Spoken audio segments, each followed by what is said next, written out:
Good afternoon, everyone. This is a sunny, somewhat overcast day in the middle of Oxford at the moment.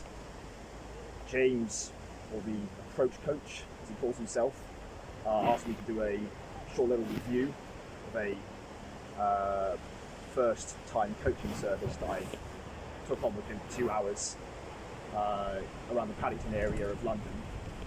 And it was a great experience overall. Really good. He pushed me into lots of scenarios, particularly 2 sets that I'm otherwise uncomfortable with. And it was overall a great experience. Okay, so a bit of a background. I've been doing cold approaching for the last 2 years. In the past 1 year, I've been taking it much more seriously and been trying to do Daygame at least twice a week, like specific sessions where I'll allocate 2 or 3 hours each day, twice, sometimes 3 times a week, in order to try and improve my cold approaching abilities. Okay, and I took on coaching because it's often said that you can learn these things on your own, but the more approaches you do, you're supposed to eventually get better. However, I would have thought that after 1,000 cold approaches, I would at least be getting far more dates and otherwise success that I've been getting at the moment, and it was a bit worrying, and so I ended up deciding to take coaching in order to try and basically improve the speed of my results. Okay? So when I first met James, things started off a bit shaky. He turned up about 15 minutes late outside Paddington Station, so don't do that, James. But just a small note, punctuality, very, very important in my world. I know it's a good idea to be late on dates, but with clients, don't do that. But anyway, things were a bit shaky. He was a bit nervous, and I was a bit defensive. It's just my personality. He showed me a few approaches that he did, and immediately I was very curious about his style.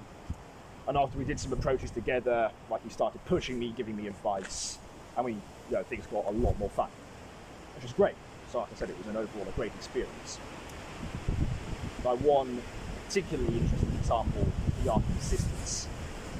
It's something that I've neglected to really do, but it's actually surprising how attractive the quality persistence is in men. So as an example, there was a Greek woman who was initially on the phone.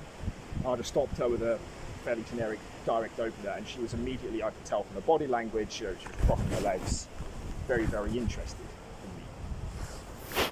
And this was, I thought, it on. So I talked a bit and exchanged a dialogue, but then, because she was on her phone, she basically made up an excuse and just left. I thought, okay, damn, thought it was going quite well. And then James came up and said, what are you doing? I said, well, she's busy. And James said, no, go there, push me in, get her number. So I did, I chased after her, and I was expecting something to go really, really bad, but in the end, actually, she was actually quite flattered. And then from that point onwards, it was apparent that actually persistence can be very useful and attractive quality. I wouldn't say do it masses, but certainly not just giving up after the slightest bit of resistance from the girl. So that was a very valuable lesson, and he gave me a huge amount of feedback after the 2 hours that I had coaching with him, a number of exercises in sets, and also to do at home, and even some fashion advice, which I'm really, really grateful for. I'm hoping to go and improve my wardrobe as well, or at least diversify it and not improve. Other good points, he's got a good vibe. He's pretty chilled out overall. He's very, very playful, especially when he's in set. He was very, very good when we were opening a lot of 2 sets. For example, I'm normally quite shy with anything more than one girl, but he was very, very happy to go and open 2 sets for me and then bring me in. So brilliant winging as well. So I'm pretty happy about that. I could have done better myself, but it's something I need to go and learn more in my own terms. Only maybe negative points I put on, other than the late part but it's fine. These things happen, sometimes we have control. Would be to just be more aware of the client's emotional state. So I'm naturally a high energy person. I'm quite nervous at the moment, so I'm trying to constantly reel myself in when I'm talking. And I'm jumping around, making a lot of gestures, and otherwise looking, quite frankly, especially in set, a bit hit. So it's very important that the emotional state of the client is put in check, because I am trying to maintain a more low energy, less nervy state, especially when in set. Okay, and I meditate and whatnot as well in my spare time, practically on a daily basis, but there are still exercises that can be done in set, or just before, just after.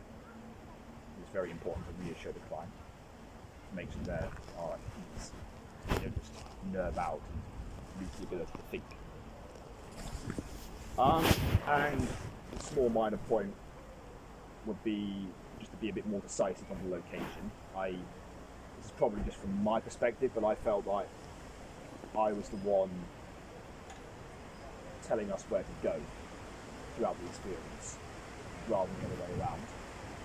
But that's a relatively minor point. But for a complete newbie to London,